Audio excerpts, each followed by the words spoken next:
Hey there, future teacher. Need to pass Module 2 of your Pre-K through 4 exam? Well, you're in the right place. Hi, my name's Elliot Zelinskis. I'm a credentialed teacher, and now it's my job to help you pass your teacher certification exam. Now, in this video, I'm going to be highlighting the test objectives and the sub-areas of Module 2 of the Pre-K through 4 exam, in order to help you be totally ready for test day.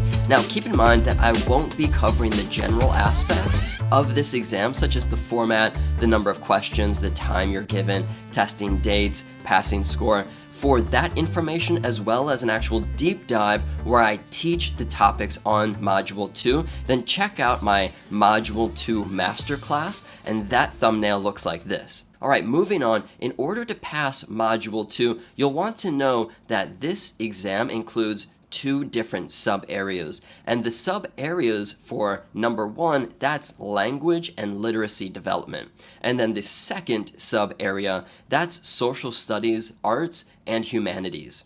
Now, within sub-area number 1 of this exam, you will have to be able to demonstrate your understanding of the foundations of social studies learning. And here, you'll want to be able to show that you have a good understanding about how to select the appropriate study and teaching materials in order to make connections between social studies and other content areas like reading, writing, math, and science. Now, you also will want to be able to and have a good grasp on the difference between what implementing versus modifying versus differentiating your teaching, instruction, and the activities and assessments that you provide. So what are the differences between those three things? Now, also, with our social studies section of the Pre-K through 4 exam, you need to know the major concepts of world, U.S., and Pennsylvania history. So you can think of the 3 branches of government, what their powers are, how they're enforced, and what their roles are. And that's all about our U.S. government, but also know about the Pennsylvania government, about the counties versus cities versus towns, and the local ordinances too. So again, what are the roles of these different aspects of our government? Before we move on, if you are appreciating this video, if you're getting value from this video, will you just take 1 second and just give this video a little tap or a little click and give this video a thumbs up, because every thumbs up that this video gets, another future teacher will be able to see it even easier. It just moves up in the rankings, and that way everyone can pass the Pre-K through 4 exam more simply. Alright, I appreciate it. Now, we're moving into sub-area number 2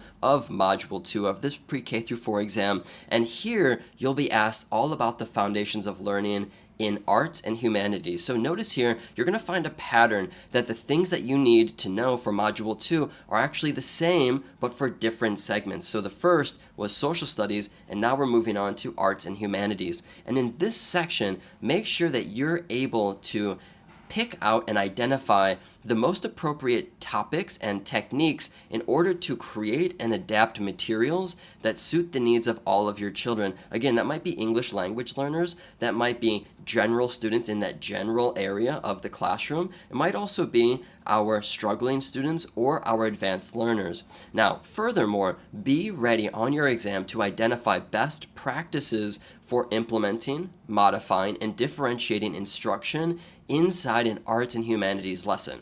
Now, keep in mind as well that there are different types of assessments that we need to know, and we can have a look right here. These are screening, diagnostic, benchmark, formative, and summative assessments. So be aware of the purpose of these different assessments, when to provide them, as well as the advantages and limitations of each within that social studies for section 1 and arts and humanities for section 2, but all encompassing Module 2 of your exam. Now, if all of this sounds like a lot, don't worry about a thing, because I've made all of the resources and the study guide materials that make passing this Module 2 of your Pre-K through 4 exam simple. And so here's what I recommend for you to do. If you have the time, if you're like, today is my day to study, and you are at your desk, you've got your pen and your paper ready, then just click the recommended video that's in the top right corner of your screen. That's my Module 2 Masterclass.